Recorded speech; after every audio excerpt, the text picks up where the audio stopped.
Hello guys and welcome back my YouTube channel educational hub. तो इस video में आप सभी का स्वागत करता हूं। मैं बताने वाला हूं आप लोगों को झारखंड एग्रीकल्चर के बारे में। जैसे कि मैंने आप लोगों को इन्फॉर्म कर दिया है कि जो भी आप लोग का फॉर्म फिलिंग है थर्ड राउंड के लिए वो प्रोसेस स्टार्ट कर दी गई है।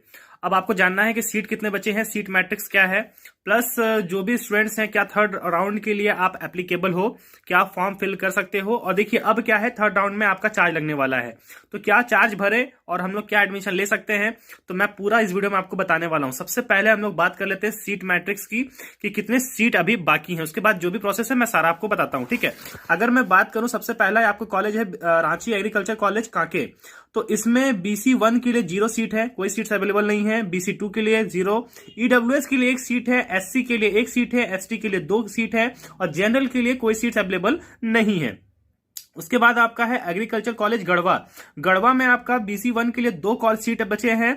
उसके बाद BC2 में 2 सीट है, EWS का 1 है, SC के लिए 2 सीट है, ST के लिए 2 सीट है और जनरल के लिए 5 सीट अभी भी वैकेंट है वहां पे, ठीक है। उसके बाद अगर बात करें तिलका मांझी एग्रीकल्चर कॉलेज गोड्डा, गोड्डा में आपके पास 1 सीट BC1 है, BC2 के लिए 1 सीट है, EWS के लिए 1 सीट है, SC के लिए 1 सीट है, ST के लिए 2 सीट है और जनरल के लिए 7 सीट बचे हैं अभी भी। रविंद्रनाथ टैगोर एग्रीकल्चर कॉलेज देवघर, देवघर में भाई आपके पास 4 सीट बचे हैं BC1, 2 सीट BC2 और सेकंड 2 सीट बचे हैं आपके पास EWS के लिए, SC के लिए 2, ST के लिए 9 और जनरल के लिए 9 सीट बचे हैं अभी भी। उसके बाद है Ramakrishnan mission Vivekananda education and research institute Morabadi. Morabadi में आपके पास 3 BC1 के लिए, BC2 के लिए 1, EWS के लिए 0, SC के लिए 3, ST के लिए 9 और UR के लिए 10। ये सीट्स बचे हैं आप लोगों के लिए। उसके बाद है वेटनरी कॉलेज कांके रांची वाला, आपके पास 0 सीट्स है अवेलेबल BC1 में, ठीक है। BC2 में आपके लिए 1 सीट है और EWS के लिए 0 है, SC के लिए 0 है, ST के लिए 1 है और जनरल के लिए 1 भी सीट अवेलेबल नहीं है।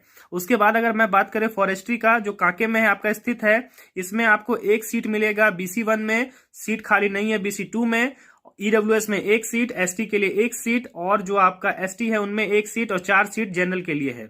उसके बाद है आपका फूलो झानो मुर्मू डेयरी टेक्नोलॉजी कॉलेज जो है आपका दुमका में है, उसमें 1 BC1, BC2 में 1, EWS के लिए 0 है। उसके बाद SC के लिए 1 है, ST के लिए 3 है और जनरल के लिए 3। फिशरी में जो आपका फिशरी गुमला है उसमें 1 सीट बचे हैं, 2 सीट BC2 के लिए है, EWS के लिए 2 है, SC के लिए 2 है, ST के लिए 3 है, जनरल के लिए 9 सीट अवेलेबल हैं। हॉर्टिकल्चर की अगर मैं बात करूं तो जो आपका चाईबासा में कॉलेज है, इसमें आपका BC1 में 2 सीट्स अवेलेबल हैं, BC2 के 2 सीट हैं, EWS के लिए 2 सीट हैं, SC के 2 सीट हैं, ST के 3 सीट हैं और जनरल के लिए 11 सीट अवेलेबल हैं, ठीक है। अब देखिए ये नॉर्मल सीट थे। अब PH जो फिजिकली हैंडीकैप्ड हैं उनके लिए जो सीट है वो रांची एग्रीकल्चर कॉलेज में जनरल में 0 है, ST में 1 सीट अवेलेबल है और जो विवेकानंद कॉलेज है यानी आपका मोराबादी वाला कॉलेज उसमें आपका 1 सीट है और हाँ जनरल के लिए जो फॉरेस्ट्री कांके है जनरल के लिए 1 सीट है और हॉर्टिकल्चर जनरल के लिए 1 सीट है, ठीक है। तो ये आपके सीट मैट्रिक्स हैं, इतने कॉलेज अभी बचे हैं और सीट इतने ही आप लोग को मिलने वाले हैं।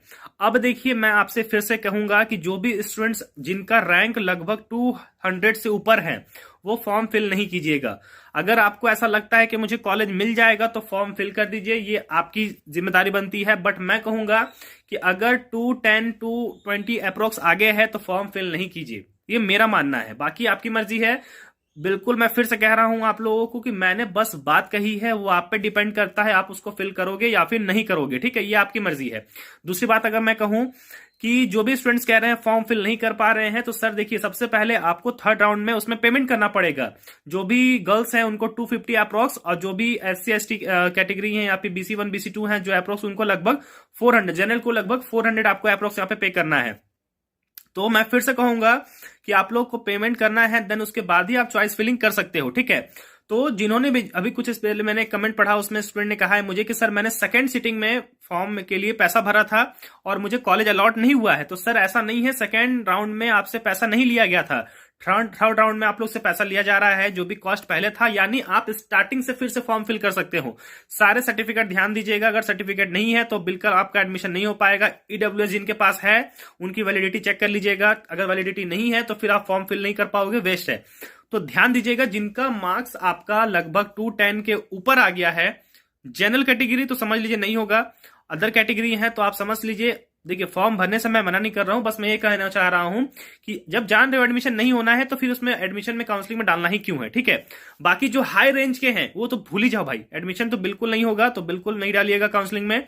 प्रिपरेशन कैसी करनी है, क्या करना है, मैं सारा डिस्कशन आप लोग को बताऊंगा। टेलीग्राम आप लोग को मिल गया है, टेलीग्राम ग्रुप जो है वो बिल्कुल ज्वाइन कर लीजिए, उसमें सारा इंफॉर्मेशन आप लोग को मिलेगा, बेनिफिट आप लोग को वहीं पे होगा, और जो भी इंफॉर्मेशन होगा, क्वेश्चंस होगा, मैं सारा करवाऊंगा आप लोग को, ठीक है। बाकी जो भी प्रॉब्लम आ रहा है कमेंट सेक्शन में बिल्कुल आप लोग कमेंट कीजिए, मैं सबका रिप्लाई करूंगा। आप इंस्टाग्राम में बिल्कुल टेक्स्ट कर सकते हैं, मैं रिप्लाई करता ही हूं आप लोगों को, ठीक है।